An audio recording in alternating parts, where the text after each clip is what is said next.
Hello class, this is your presentation for the medical skill assessment for DH199C. Anytime that we are seeing a patient in the dental office, it is required that at every single dental appointment we obtain a full comprehensive medical history. We do this because we want to make sure that the patient is healthy enough, or if there's anything going on in their medical history that we need to be alerted to prior to performing any dental treatment. To do this, we want to make sure that the patient is seated in a comfortable position, and we want to have eye-to-eye contact with our patient. At Herzing, we do have a signature pad that is available for patients that have a difficult time getting up out of the chair to sign their medical history at the computer.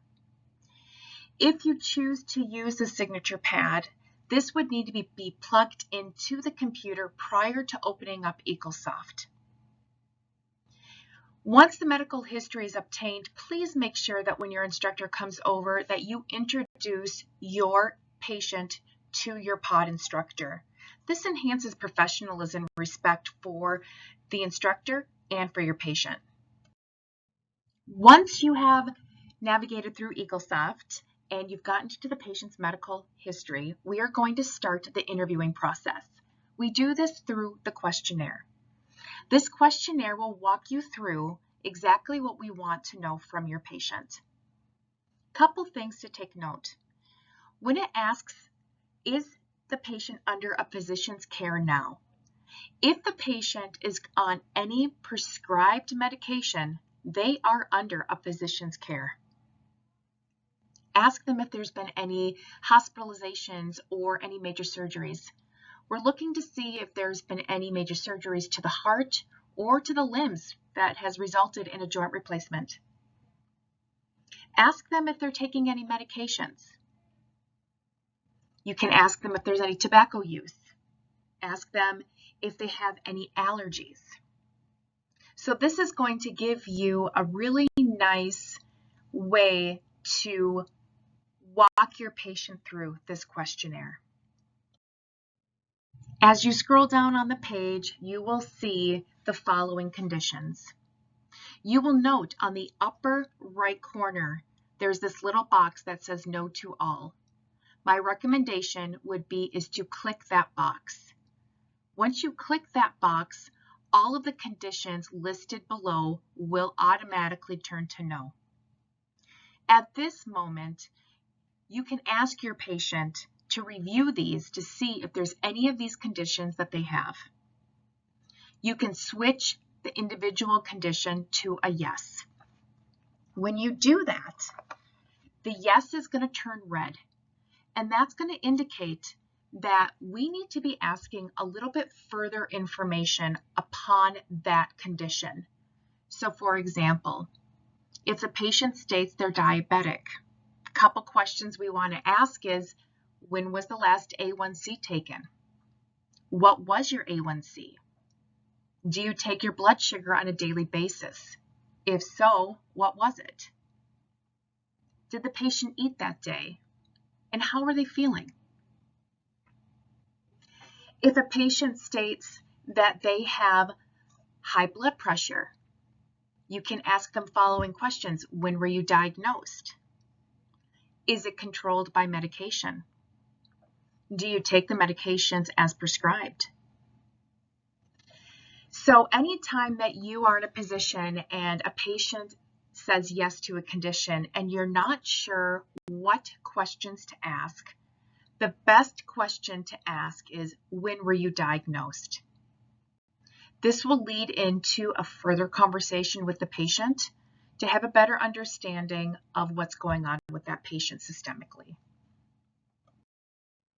As you continue to scroll down the page, you are going to see a comment box. This is where we're going to document everything that you have collected through the interviewing process of your patient. Here, you're going to put the full date. You're going to place the patient's vitals, any allergies, such as medications, the reaction, and when it occurred. And then, as we just talked about, the conditions, such as if the patient was a diabetic or high blood pressure. And we would document here what the patient has told us. We would list the name of the medications the patient is on, what the medication is for, and what are the dental considerations of that medication. Please know that every single medication, what they take it for, and the dental consideration should be on its own line. We would prefer not to place it in paragraph form. It makes it very difficult to read. Then from your desktop, there are going to be some COVID questions that we are going to copy and paste. This is an example of what we are looking for to be placed in that comment box. We want the full date, so here we have January 18th, 2023. We have the vitals, which is 120 over 80. The RA means right arm. We got 60 beats per minute, which is the pulse, and then we have a respiration rate of 12. The allergies, the patient has an allergic reaction to amoxicillin, developed a rash in 2015. The conditions, so the patient had marked yes in one of those condition boxes, stated they had type 2 diabetes and was diagnosed in 1997. The patient ate 2 hours ago, checks the blood sugar daily, which was 80. The last A1C was taken back on December 15th, 2022, and it was 6. The patient was also diagnosed with high blood pressure in 2001, and it's controlled. Patient also states they have anxiety, and it's controlled without medication.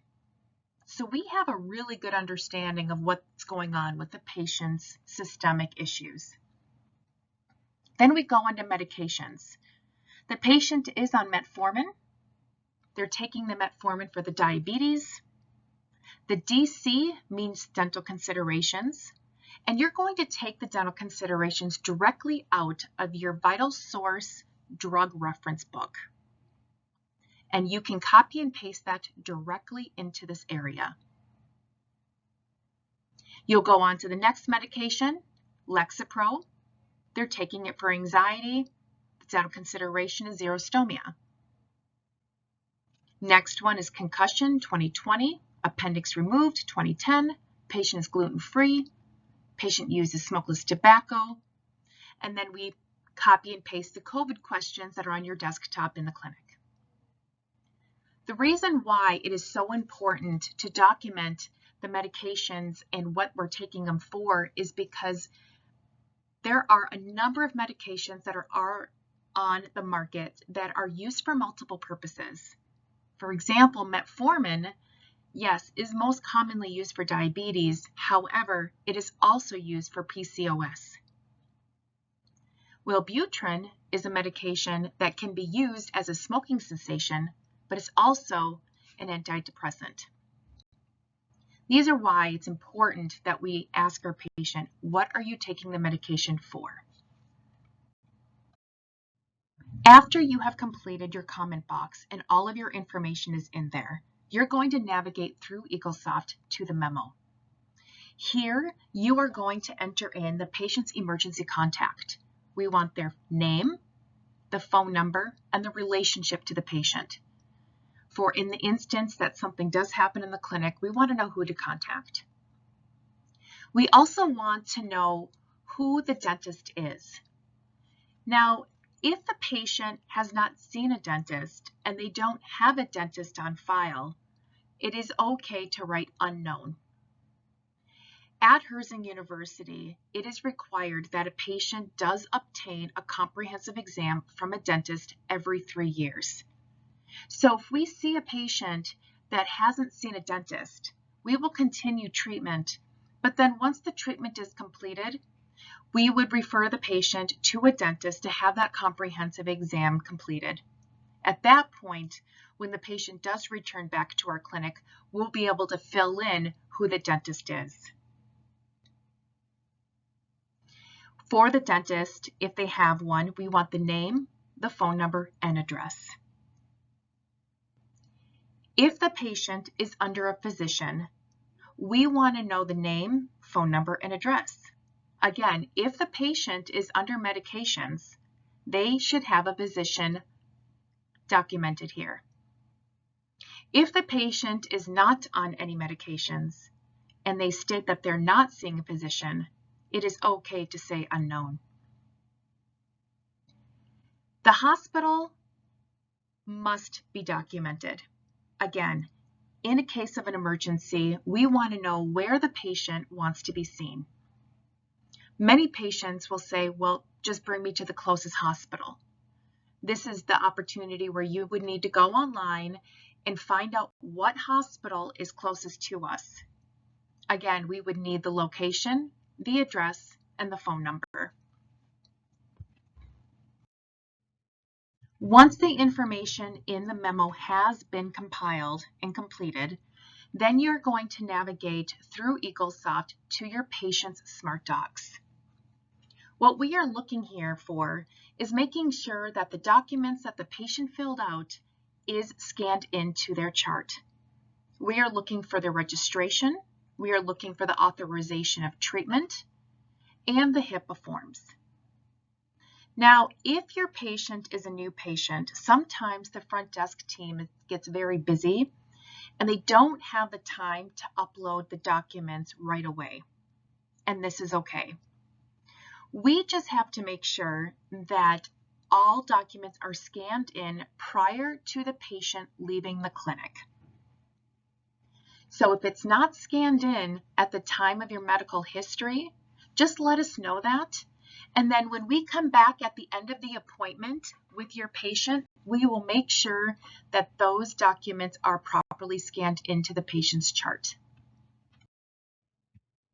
When it comes to alerts, if the patient has any conditions that have been marked yes, this will automatically show up as an alert.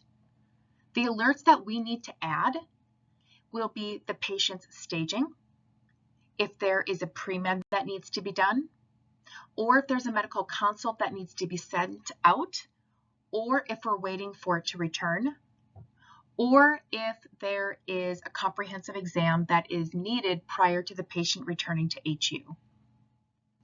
I did put down here how to place an alert into the patient's chart if you forgot.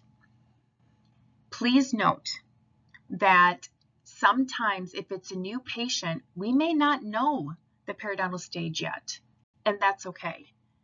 We would check the alerts again at the end of the appointment to ensure that that perio staging was entered. Once you have completed your interview with your patient, you have filled out the questionnaire, you have completed and documented everything that was necessary in the comment box, you have navigated and placed everything that you needed in the memo, you have looked into Smart Docs to make sure all of the documents are properly scanned, and you have reviewed the alerts, you're going to stop. And you are going to navigate to Blue Note. It's kind of hard to see in this picture, but on the very lower, there's a red circle. This icon is going to bring up your Blue Note. You will see that you'll see Unit 1, Unit 2, Unit 3, Unit 4. You're going to click on the unit that you are sitting at. So if you are sitting at Unit 1, you're going to click Unit 1, and there's going to be a tab that says Medical History. And you're going to click on that.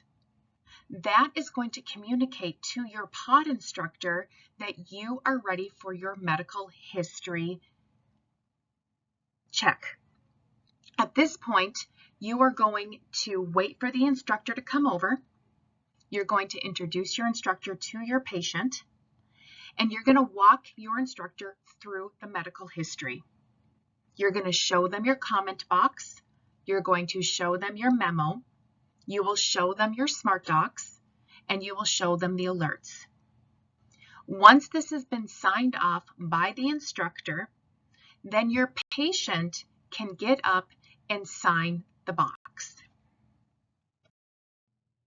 Once you have notified your instructor that you are ready for your medical history check through Blue Note, you're going to go ahead and navigate back to where you had your comment box in the medical history, and underneath that comment box, you are going to see an area for the patient's signature. At this point, you're going to have the patient sign for their medical history. Once that is completed, you are going to click on Accept, which is circled in blue, and then you are going to click on Print Answers. I know this is weird, but by printing the answers, it actually automatically saves to your Smart Docs. Once you have completed the medical history, then you are going to take what's in that comment box and you are going to copy and paste it directly into your SoapNote template.